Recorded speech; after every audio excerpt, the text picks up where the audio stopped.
Hello बच्चों, chemistry class में आपका स्वागत है और मैं हूं आपका केमिस्ट्री टीचर सतीश श्रीवास्तव। आज मैं आपके लिए जो टॉपिक स्टार्ट कर रहा हूं और वो है क्या, ओवरलैपिंग, अति व्यापन।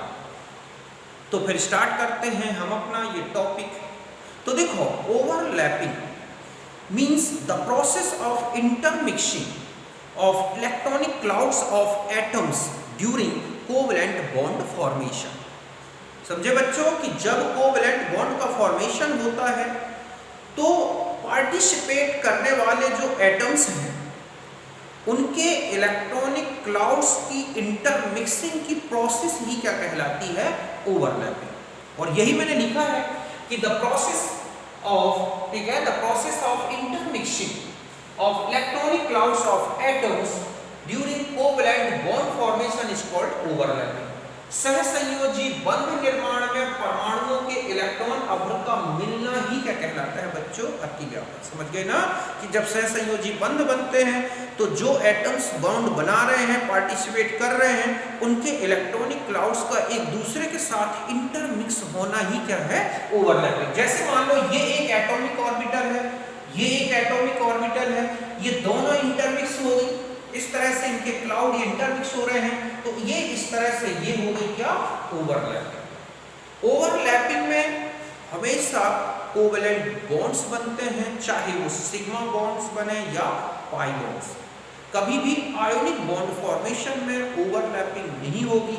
अगर कहीं ऐसा हो जाता है कि आयोनिक बॉन्ड फॉर्मेशन में ओवरलैपिंग हो जाती है इलेक्ट्रॉनिक क्लाउड्स की, तो वहां पर कोवैलेंट कैरेक्टर आ जाता है जिसे हमने फाजान्स रूल में पढ़ा है। तो यहां तक आप समझ गए होंगे। अब हम आ जाते हैं टाइप्स ऑफ ओवरलैपिंग। समझे बच्चों, ओवरलैपिंग के कौन कौन से प्रकार हैं? तो इनमें से एक होता है कोएक्सियल ओवरलैपिंग, समाक्ष अतिव्यापन। समाक्ष अतिव्यापन का मतलब है कि जो एटॉमिक ऑर्बिटल्स एक दूसरे के साथ ओवरलैपिंग करते हैं वो एक ही इंटरन्यूक्लियर एक्सिस में होते हैं।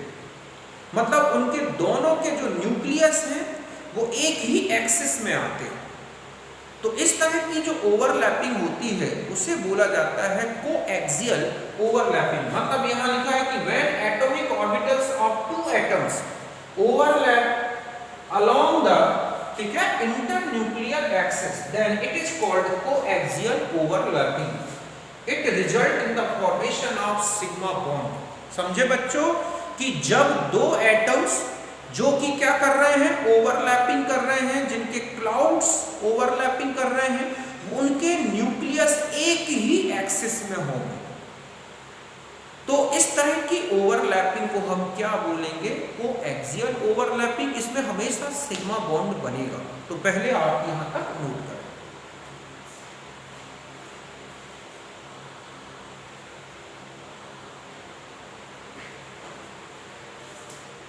देखो बच्चों, जब दो परमाणुओं के जो कक्षक हैं वो एक ही अंतरनाभिकीय अक्ष में अतिव्यापन करते हैं तो उसे बोलते हैं समाक्ष अतिव्यापन। ठीक है, दोनों परमाणुओं के कक्षक एक ही अक्ष में आकर अतिव्यापन करते हैं तो इसे बोलते हैं समाक्ष अतिव्यापन। इसमें क्या बनता है, सिग्मा बॉन्ड। अब देखो किस तरह से इसके टाइप्स में अगर हम आ जाए तो एक होता है एस एस ओवरलैपिंग।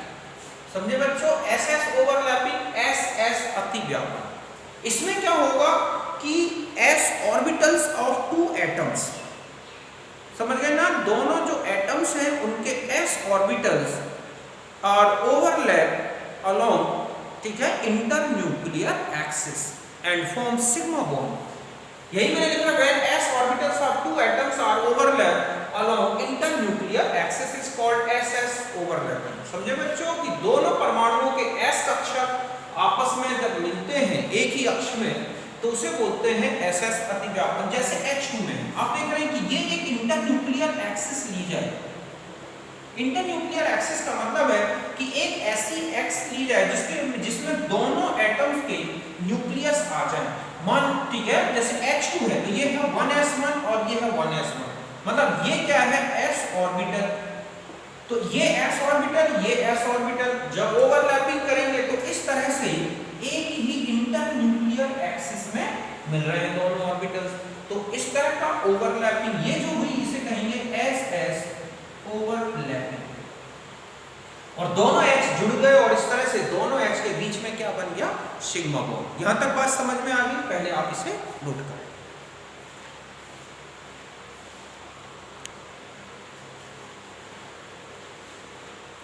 अब देखो बच्चों, नेक्स्ट होता है sp ओवरलैपिंग। नेम से ही पता चल रहा है कि s orbital of one atom which overlap with, ठीक है, p orbital of another atom in, ठीक है, अलोंग इंटरन्यूक्लियर एक्सिस। मतलब है कि एक एटम की s और दूसरे की p ऑर्बिटल जब एक ही इंटरन्यूक्लियर एक्सिस में, ठीक है, ओवरलैपिंग करती हैं तो हम इसे बोलते हैं sp overlapping. s orbital of one atom is overlap with, ठीक है, overlaps with p orbital of another atom along internuclear axis।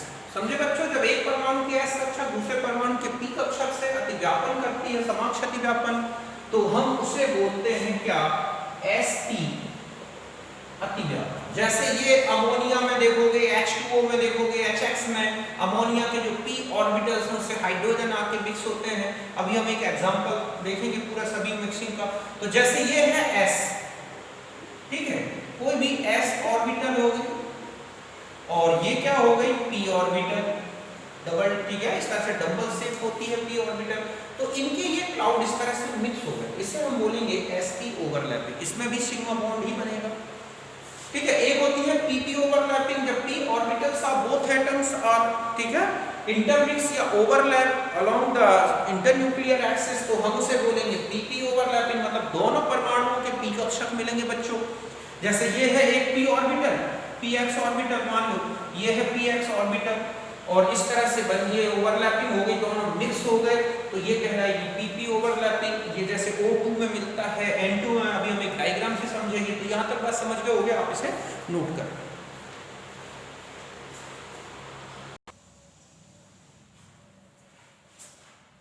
अब देखो बच्चों, अब आ जाते हैं कोलैटरल ओवरलैपिंग, पार्श्ववर्ती अतिव्यापन। इसमें क्या होता है कि टू एटम्स की जो ऑर्बिटल्स हैं, एटॉमिक ऑर्बिटल्स, वो एक दूसरे के पैरेलल होती हैं और इंटरन्यूक्लियर एक्सिस के परपेंडिकुलर ओवरलैपिंग करती हैं। यही मैंने लिखा है कि atomic orbitals of two atoms which are पर, ठीक है, parallel to each other and overlap perpendicular to internuclear axis is called collateral overlapping and this lead to the formation of pi bond। समझे बच्चों कि वह अतिव्यापन जिसमें समानांतर परमाणविक अक्ष अंतर्नाभिकीय अक्ष के लंबवत अतिव्यापन करती हैं और इसे पार्श्ववर्ती अतिव्यापन कहते हैं।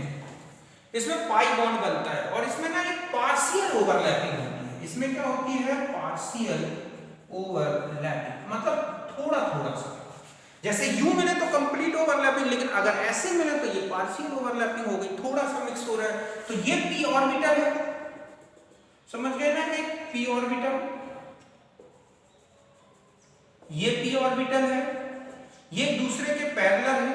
आप देख रहे हैं इनकी एक्सिस जो है इस तरह से, और ये एक ही एक्सिस में अगर देखें तो ये इसके यहां देख रहे हैं परपेंडिकुलर ओवरलैपिंग हो रही है। तो इस तरह की ओवरलैपिंग को हम बोलते हैं क्या, कोलैटरल ओवरलैपिंग। जैसे N2O2 C111C C111C इनमें इस तरह की ओवरलैपिंग होती है और पाई बॉन्ड का फॉर्मेशन होता है। देखो मैं एक एग्जांपल से बताता हूं आपको, इसको मिटा दूं, किस तरह से इनमें p ऑर्बिटल की ओवरलैपिंग होती है, s की होती है। तो देखो हम इसको एक बार एक एग्जांपल से समझते हैं। जैसे नाइट्रोजन में देखो या ऑक्सीजन में देख लो आप, ठीक है, इनमें सिग्मा बॉन्ड भी दिखते हैं और पाई बॉन्ड भी दिखते हैं। तो इनमें दोनों प्रकार की ओवरलैपिंग होती है। जैसे हम एक नाइट्रोजन है, ठीक है, N7 1s2 2s2 2p3 है, 3 ऑर्बिटल्स हैं जिनमें अनपेयर्ड इलेक्ट्रॉन्स हैं इस तरह से।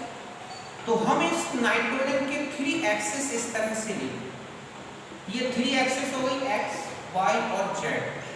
ये p ऑर्बिटल हो गई x एक्सिस में, एक ये हो गई z एक्सिस में और एक ये हो गई कहां बच्चों, y एक्सिस में। समझ रहे हैं ना, इस तरह से। ये क्या है, नाइट्रोजन। ये ऑर्बिटल जो है हम इस तरह से, ये 3 ऑर्बिटल्स हो गई।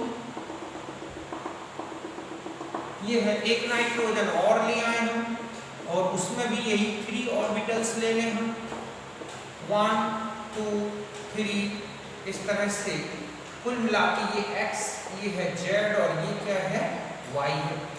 तो इस तरह से ये भी हम इस तरह से क्लाउड दिखा दें हम इसका, ठीक है। अब देखो इनमें ओवरलैपिंग होगी तो किस तरह से ओवरलैपिंग होगी, तो जब दोनों नाइट्रोजन ओवरलैपिंग करते हैं तो ये तो हो गई कोएक्सियल ओवरलैपिंग, ऐसे समझ गए ना। यहाँ अब हमारे पास 3 ऑर्बिटल्स और हर एक में 2 ऑर्बिटल्स और बची हुई हैं।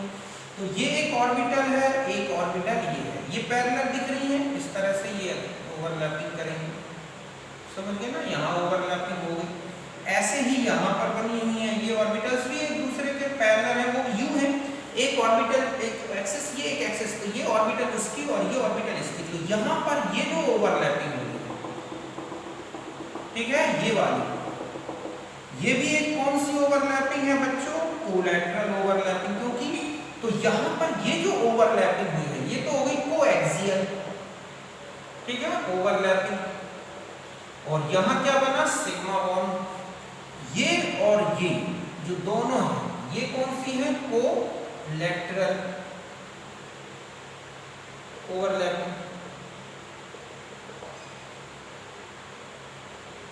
ये है। और यहाँ क्या बनेगा, पाई बॉन्ड। मतलब हम ऐसा लिखेंगे एन ट्रिपल बॉन्ड एन, एक तो सिग्मा और ये क्या हो गए पाई, और इस तरह से N2 का फॉर्मेशन होता है। अगर आप NH3 में चले जाएं तो ये इस तरह से आप देखोगे कि ये है 1 2, ये हो गई p ऑर्बिटल्स, ठीक है। यहाँ पर एक s, एक यहाँ h h h। तो यहाँ ये सब कौन सी ओवरलैपिंग हो गई, ये है sp ओवरलैपिंग, ठीक है। और इस तरह से 3 बॉन्ड बन गए NH, ये भी क्या है, सिग्मा बॉन्ड। तो ये एक अलग अमोनिया का एग्जांपल है। तो यहाँ पर आप देख रहे हैं कि दोनों ओवरलैपिंग हुई है, ठीक है, कोएक्सियल भी और कोलैटरल भी, और एक सिग्मा और 2 पाई बॉन्ड बने दिख रहे हैं। यहाँ पर केवल कौन कौन सी ओवरलैपिंग दिख रही है, sp, ये भी क्या है sp ओवरलैपिंग, समझ गए बच्चों। तो इस तरह से यहाँ सिग्मा है, यहाँ सिग्मा है, यहाँ सिग्मा है, तो इस तरह से ओवरलैपिंग होती है। तो यहाँ तक बात समझ गए होगे, आप इसे नोट करें।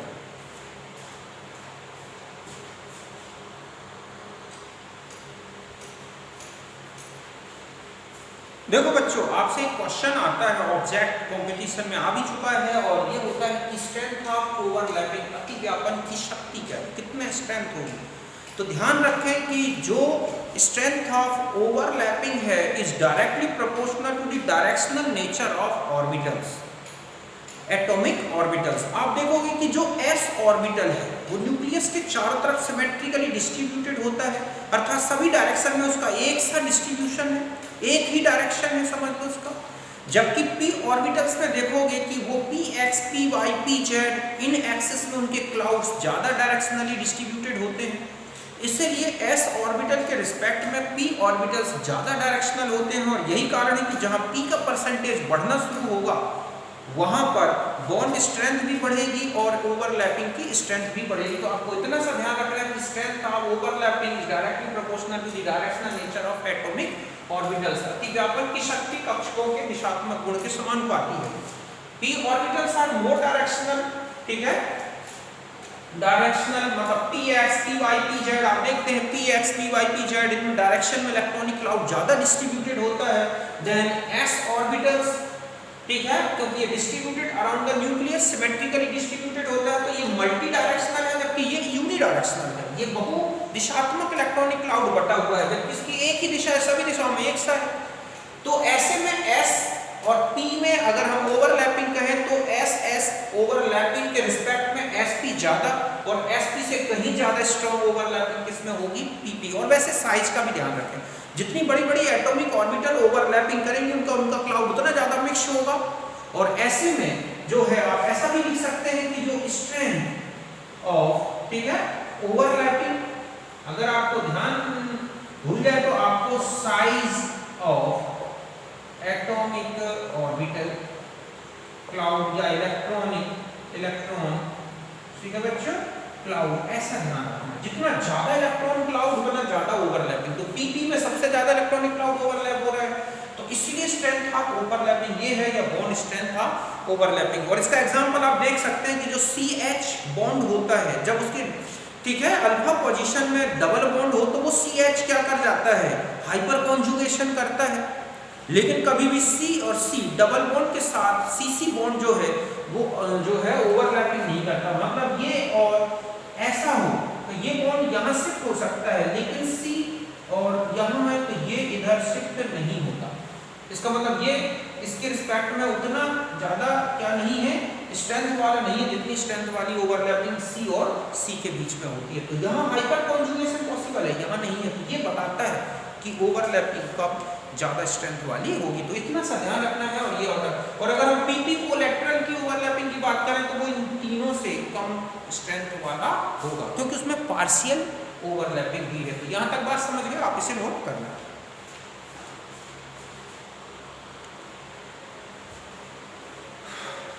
अब देखो बच्चों, अब हम आ जाते हैं सिग्मा और पाई बॉन्ड में डिफरेंस।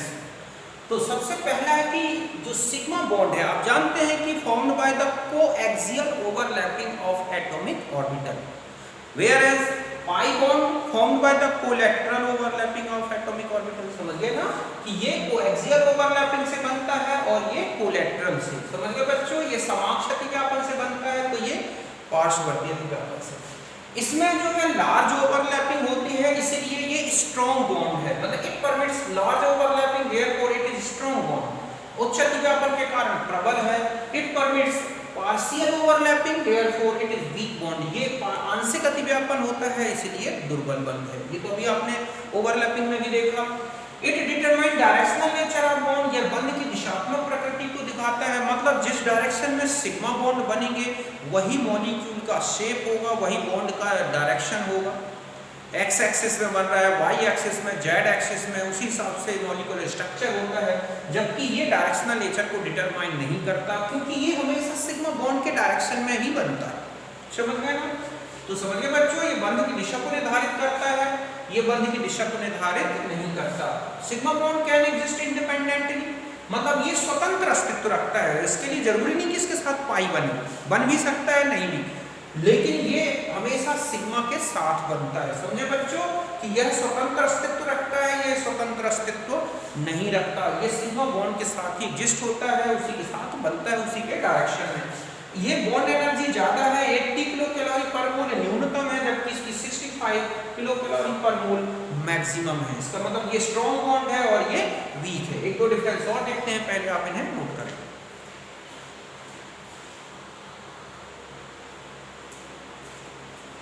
अब देखो बच्चों, और भी जो है कुछ डिफरेंस है, जैसे free rotation about sigma bond possible. आप देखोगे जब कन्फर्मेशनल एनालिसिस है कि सिंगल बॉन्ड से अगर कोई चीज यहाँ पर बॉन्डेड है तो वो पूरी घूम सकती है, ठीक है, और इस तरह से फ्री रोटेशन पॉसिबल है। लेकिन अगर डबल बॉन्ड से दो रस्सियों के बीच में अगर यहाँ कोई चीज बांध दी जाए, अगर वो घूमेगी तो लिपट जाएंगे ये दोनों बॉन्ड। ऐसे में क्या होगा, कंप्लीट फ्री रोटेशन पॉसिबल नहीं है, एक रिस्ट्रिक्टेड रोटेशन ही पॉसिबल है। तो इनमें टोटल फ्री रोटेशन पॉसिबल है, इनमें पॉसिबल नहीं है। इनमें रिस्ट्रिक्टेड रोटेशन होता है, जिसके कारण जियोमेट्रिकल आइसोमेरिज्म मिलती है। तो यही लिखा है, सिग्मा अक्ष पर कक्षकों का स्वतंत्र घूर्णन संभव है, इसका स्वतंत्र घूर्णन संभव नहीं है। इसमें आप देखो consist of single electronic cloud around internuclear axis. मतलब जब ये मिक्स होता है तो एक ही इलेक्ट्रॉनिक क्लाउड बन रहा है। आप देख रहे हैं इंटरन्यूक्लियर एक्सिस में ये वाला दोनों मिक्स हो गए, ये क्लाउड बन गया सिंगल, ठीक है। तो ये क्या है, सिंगल इलेक्ट्रॉनिक क्लाउड। ये समझिए बच्चों, अंतर्नाभिकीय अक्ष के चारों ओर केवल एक इलेक्ट्रॉन आव्र बनेगा। अब इसमें अगर आप देखें तो एक ओवरलैपिंग यहाँ हो रही है, एक ओवरलैपिंग, तो ये है इंटरन्यूक्लियर एक्सिस, ठीक है। तो आप देख रहे हैं कि इसके ऊपर एक क्लाउड बन रहा है और एक कहाँ बन रहा है, नीचे। तो उसमें दो इलेक्ट्रॉनिक क्लाउड होते हैं इंटरन्यूक्लियर एक्सिस के ऊपर नीचे, इसमें केवल एक ही क्लाउड चारों तरफ चिपका हुआ है। तो इस तरह से ये है सिग्मा और पाई बॉन्ड। और भी डिफरेंस हो सकते हैं, जैसे sigma bond determine the structure of molecule, but pi bond जो है not determine the structure of molecule. Sigma bond formation takes place in hybrid orbitals also, hybrid orbitals में भी सिग्मा बॉन्ड का फॉर्मेशन होता है, लेकिन पाई बॉन्ड नॉट पॉसिबल, ठीक है। In hybrid overlapping of hybrid orbitals, वहाँ अगर हाइब्रिड ऑर्बिटल्स बनती हैं तो वहाँ पाई बॉन्ड पॉसिबल नहीं है, तो वो हम चूंकि हाइब्रिडाइजेशन में देखेंगे। तो ये कुछ डिफरेंस थे जो मैंने आपको सिग्मा और पाई बॉन्ड्स में बताए, तो आप इन्हें अच्छी तरह से देखें। फिर हम मिलते हैं नेक्स्ट वीडियो में जिसमें हम लेंगे आप हाइब्रिडाइजेशन। तब तक के लिए नमस्कार, thank you, bye, see you again.